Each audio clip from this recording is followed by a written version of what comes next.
Point de départ de cette visite, les gorges du Tarn. Pour les découvrir, Philippe a rendez-vous sur les rives du village de la Malène avec un jeune batelier prénommé Damien. Et bonjour. Ça va? Ça va? Ouais. Bon, on fait Impeccable. un petit tour de barque sur la plus allez. belle partie des gorges. Allez. Hein? Ouais. Damien est l'un des 12 bateliers de la Malène, les héritiers d'une longue tradition de navigation dans les gorges. Pour faire le décor qu'on a autour de nous, il a fallu 170 millions d'années. On n'est pas grand-chose à l'échelle des gorges du Tarn.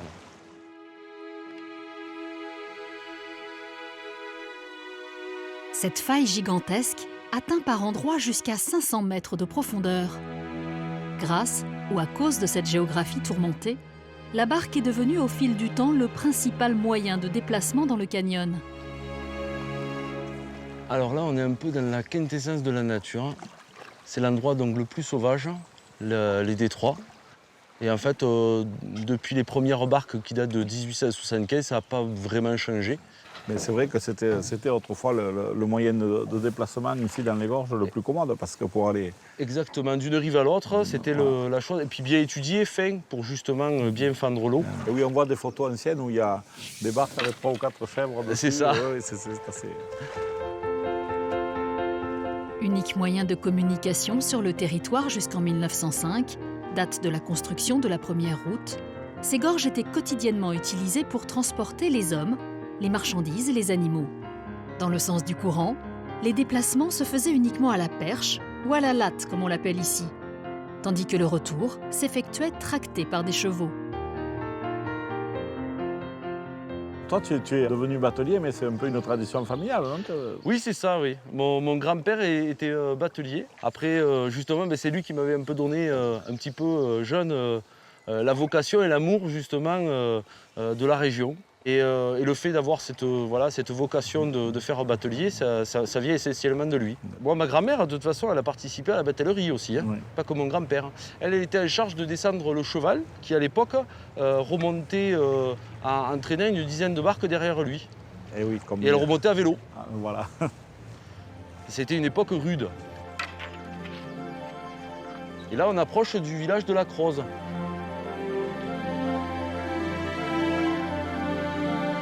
Le village de la Croze, un somptueux petit hameau niché dans un écrin de verdure. L'un des 3 derniers villages des gorges du Tarn, situé rive gauche, uniquement accessible par barque. Un village qui a accueilli au début des années 50 une petite américaine, à l'époque inconnue du grand public. Dans ce village, Jackie Kennedy avait été jeune fille au père. Voilà. À l'époque, elle s'appelait encore Aubouvier. Ouais. Mais l'histoire ne dit pas si Jackie a partagé ses souvenirs des gorges du Tarn avec son célèbre mari. Pour Philippe et Damien, la balade en barque touche à sa fin. Mais avant de se séparer, Philippe, plus habitué aux visites sur la terre ferme, tient à montrer au jeune batelier une autre curiosité de ces gorges. C'est au cœur du très joli village de Saint-Chély du Tarn que les 2 hommes se rendent. Ouais, ben là, on va arriver à l'endroit que je voulais vraiment te montrer. La petite chapelle Notre-Dame de Sénaré. Impossible pour Philippe de quitter Damien sans à son tour lui faire découvrir son endroit préféré des gorges. Et pour cause. Dissimulée au fond du village, comme à l'abri des regards, sous un immense rocher, cette petite chapelle romane est un véritable joyau semi-troglodytique. Voilà, donc Notre-Dame de Sénaré, petite chapelle alors d'époques très diverses. Le noyau, disons, de base, c'est vraisemblablement 11e siècle, et puis avec des ajouts successifs. Et entre autres, le porche, on voit très nettement la reprise de la maçonnerie, là, tu vois, au-dessus de la porte. Et il y a encore les 2 fenêtres d'origine qui ont été murées, les 2 simples meurtrières, tout à fait en haut sur le haut de la façade. Et donc, c'est un édifice qui est assez intéressant et qui est exceptionnel. Mais pourquoi là? Ah, alors, l'hypothèse la plus vraisemblable, c'est que cette chapelle a été construite pour christianiser un lieu de culte païen, puisque derrière la chapelle, il y a une résurgence et un petit lac souterrain. Ah, c'est ce qu'on entend. Si on écoute, on entend la cascade derrière. Cette chapelle serait construite sur un mystérieux lac souterrain, lequel alimenterait la source de Sénaré. Ouais, ben, si tu veux, on peut donner un petit coup d'œil à l'intérieur. Elle est toute simple, cette chapelle, mais elle est mignonne. Tu vois, avant d'entrer, il y a le seignadou, le bénitier, où on pouvait faire le signe de croix avant d'entrer dans la chapelle.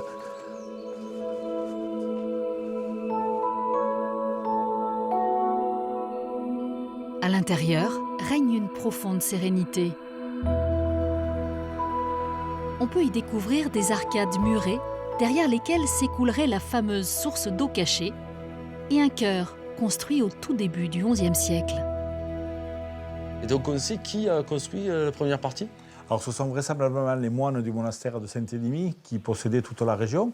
Et voyant qu'il y avait une dévotion à la source ici, ils ont voulu d'une part christianiser la dévotion et aussi sans doute récupérer les dons qui étaient faits à ce sanctuaire. Et donc par la suite, un pèlerinage s'est instauré puisque jusqu'au début du XXe siècle, il y avait un pèlerinage ici le jeudi de l'Ascension.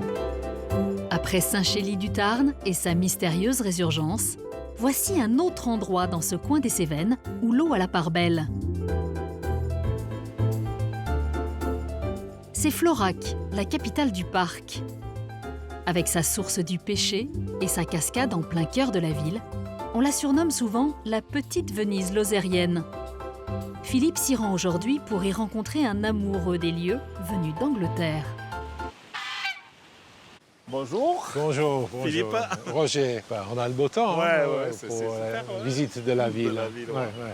Il y a 6 ans, je me suis installé ici un peu pour la ville de Florac, que je connaissais un petit peu, mais aussi j'ai un peu suivi les traces de Robert Louis Stevenson, l'auteur du 19e siècle. Stevenson, pour tous les grands enfants, c'est avant tout l'auteur du roman d'aventure L'île au trésor. Mais ici, dans la région, tout le monde le connaît pour son voyage avec un âne dans les Cévennes, le récit de sa traversée de la région. Un livre paru en 1879 qui s'est vendu dans le monde entier.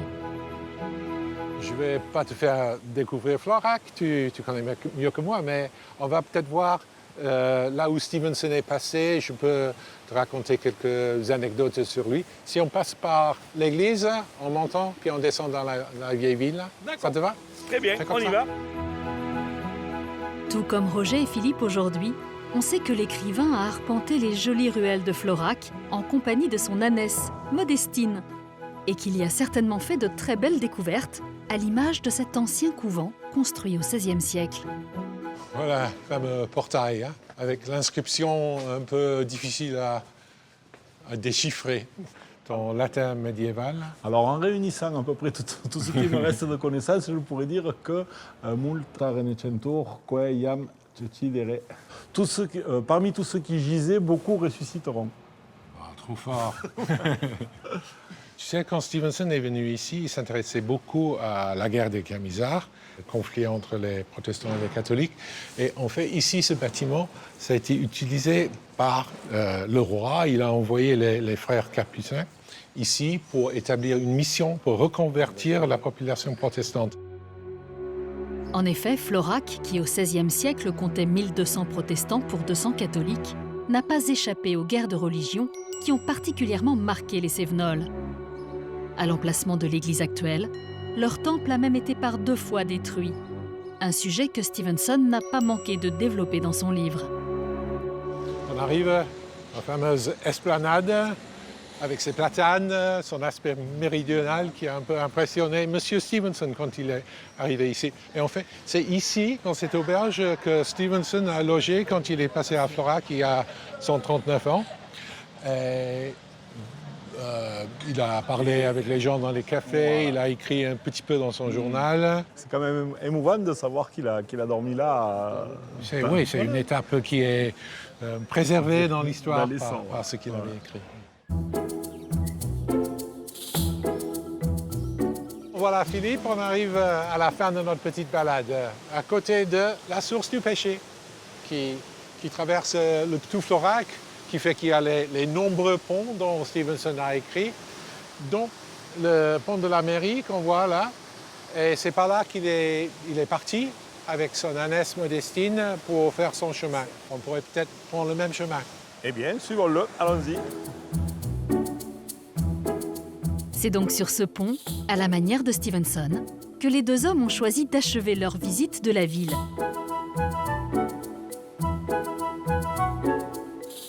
Mais Philippe, lui, a décidé de prolonger un peu cette halte à Florac pour aller à la rencontre d'artisans tailleurs confectionneurs installés ici depuis plus d'un siècle. Messieurs, Bonjour Philippe. Bonjour. Comment Et vas-tu? bonjour. Et bonjour. Bienvenue à l'atelier Tuffery. L'atelier Tuffery, le plus vieux fabricant de jeans 100% made in France. 120 ans de tradition et de savoir-faire pour cette maison familiale qui n'a pas pris une ride, comme le prouve Julien, le petit dernier des Tuffery, actuellement aux commandes de l'entreprise.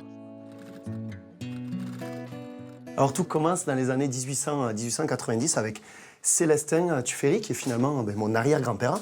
Célestin Tuffery, c'est le tailleur-confectionneur du village. Et donc rapidement, il se spécialise, il a ce besoin pour répondre à une demande du vêtement de travail. Et là, ça tombe bien à Nîmes, à quelques encablures d'ici, on tisse une toile, la fameuse toile de Nîmes. C'est cette origine nîmoise qui donna plus tard par contraction le de Nîmes, en un mot. Du coup, on peut dire que les Cévennes, c'est la patrie du jean, quoi. Eh bien, exactement. Et oui, finalement, même si le terme jeans a été inventé et popularisé par les Américains, sans le savoir, cette petite fabrique sévenolle participait déjà, à la fin du 19e siècle, à l'une des plus grandes révolutions qu'allait connaître le monde de la mode.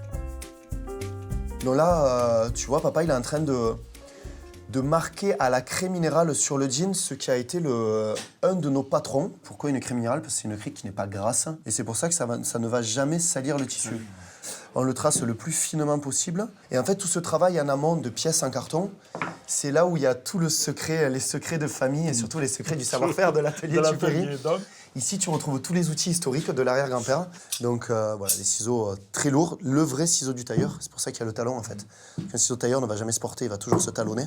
Tu vois, pour suivre comme ça. Voilà, ben au lieu de parler, fais-lui un peu un test, qu'il teste les ciseaux et qu'il nous fasse un peu une coupe. Ah ben, eh bien écoute Philippe, tu vas t'y coller. Combien il pèse ce ciseau? Et je sais pas, on l'a jamais trop pesé, mais... Un kilo et pas ça, non? Alors il faut faire attention parce qu'il y a des doigts qui sont passés Oui, au milieu de ce ciseau. Il y en a un à côté de toi qui manque un... Un petit bout. Ah voilà, ouais. Donc... Voilà, donc tu seras pas le premier si jamais... C'est la marque de fabrique. De fabrique, voilà. Doigt coupé. Ben écoute, c'est pas mal, hein, ça commence à rentrer. Donc là, tu vas partir sur couper toute la jambe, mais est-ce que tu sais, tu te repères à peu près, est-ce que tu sais quelle est la jambe? Donc tu vois qu'il y a deux jambes, quelle est la jambe avant, quelle est la jambe arrière selon toi? Alors, jambe arrière, je pense. Exactement. Les jambes avant. de l'autre C'est côté. ça, exactement. L'avant du pantalon, la braguette, le passe-poil, l'emplacement de la petite poche, les deux rivets. Et d'ailleurs, Philippe, tu sais comment elle s'appelle, cette petite poche? Et je crois que c'est le gousset, non? Exactement, c'est la poche goussée. Et en fait, cette petite poche goussée s'arrêtera toujours plus haut que le fond de poche. Et le fond de poche, c'est là où il y avait tous les outils, les boulons. Et pour pas que la montre s'entrechoque, elle était dans son petit emplacement. La poche, un peu profonde. exactement, la poche goussée.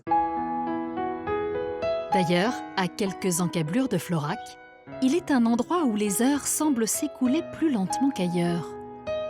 Pour achever cette étape dans les Cévennes lozériennes, ne manquez pas d'aller admirer les plaines du Causse-Méjean. Des plateaux calcaires à perte de vue qui offrent un décor quasi lunaire. Et avec moins de 2 habitants au kilomètre carré, cet étrange coin de France est aussi le moins peuplé du pays.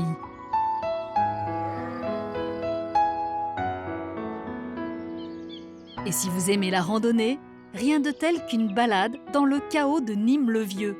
Un site époustouflant à 1100 mètres d'altitude. Un décor qui semble constitué de ruines, mais qui, fruit de l'érosion, est en réalité formé d'une multitude de roches. Une excentricité de Dame Nature au beau milieu des plateaux cosnards.